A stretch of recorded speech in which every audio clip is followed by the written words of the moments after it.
Phone చేతిలో ఉంది కదా అనేసి ఇష్టానుసారంగా వీడియోలు తీసేసి అప్లోడ్ చేయడం కాదండి సోషల్ మీడియాలో. అది అందరూ చూస్తారు. ఒక బాధ్యత అన్నది ఉండాలి.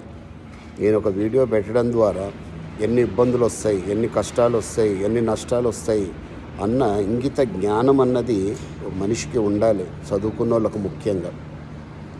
సో ఓకే, బస్సు రష్గా ఉంది, అందరం చూస్తున్నాం. రీసెంట్గా జరిగిన సంఘటన గురించి చెప్తున్నా. బై మిస్టేక్ బస్సు కుదుపుల్లో చేతులు తగులుతుంటాయండి. ఆయన పట్టుకొని ఉన్నారు, అది తగులుతాయి. అది ఇంటెన్షనల్లా కాదా అన్నది భగవంతునికి తెలుసు. ఒకవేళ ఇంటెన్షనల్గా అయినా కూడా ఈ అమ్మాయి వార్నింగ్ ఇవ్వాలి. అయ్యా, మీ యొక్క చెయ్యి నాకు టచ్ అవుతా ఉంది, ప్లీజ్ కీప్ డిస్టెన్స్ అని చెప్పాలి. ఆయన చూడడానికి జెంటిల్మెన్ లెక్కే ఉన్నారండి. బహుశా ఆయన ఖచ్చితంగా ఇంటెన్షనల్గా చేయలేదు, అది జస్ట్ అట్లా అయిపోయింది అంతే. కానీ ఆ అమ్మాయి దాన్ని అప్లోడ్ చేసేసి సోషల్ మీడియాలో రచ్చరచ్చ చేసేసి ఒక ప్రాణం పోయిందండి. ఆయనకు కుటుంబం ఉంది, ఆయనకు పిల్లలు ఉన్నారు, ఆయనకు బాధ్యతలు ఉన్నాయి. మరి ఒక కుటుంబం ఆగమైపోయింది కదా అయ్యా. లేదు అంటే మీరు అక్కడ కండక్టర్ గారు ఉంటారు, డ్రైవర్ గారు ఉంటారు, అంతమంది జనాలు ఉన్నారు, మీరేం ఒంటరిగా లేరు. వాళ్ళనైనా అలర్ట్ చేయాలి. ఇట్లా టచ్ అవుతుంది అంటే ఆయన జాగ్రత్త పడతారు, సారీ చెప్తారు, అయిపోయింది అక్కడితో. దాన్ని రచ్చ చేసేసి ఇంత ఘోరమైన పరిస్థితులు తేడానికి కారణం అయ్యింది ఆ అమ్మాయి. ఏమైందంటే ఇప్పుడు జైలు పాలైంది. చూసారా మిత్రులారా?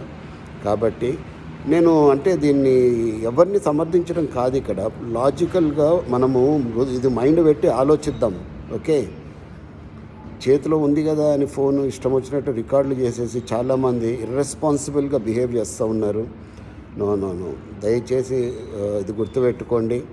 ఎంతోమంది జీవితాలకు సంబంధించిన విషయాలు ఇవన్నీ కూడా. ఏదో డోంట్ యాక్ట్ స్మార్ట్, అది నేను చెప్పేది. ఖచ్చితంగా మీకు ఏమైనా ఇబ్బంది అయితే అథారిటీస్ దృష్టికి తీసుకువెళ్ళాలి. దానికి తగ్గట్టుగా మనం ప్లాన్ ఆఫ్ యాక్షన్ ఉండాలి తప్ప రికార్డు చేసేసి ఇట్లా 10 మందిలో పెట్టేసి అభాస్పాలు అతన్ని చేసేసి మనమైపోవడము పద్ధతి కాదు ఎట్టి పరిస్థితుల్లో. గుర్తుపెట్టుకోండమ్మా, అందరూ చదువుకున్న పిల్లలు మీరు అందరూ కూడా.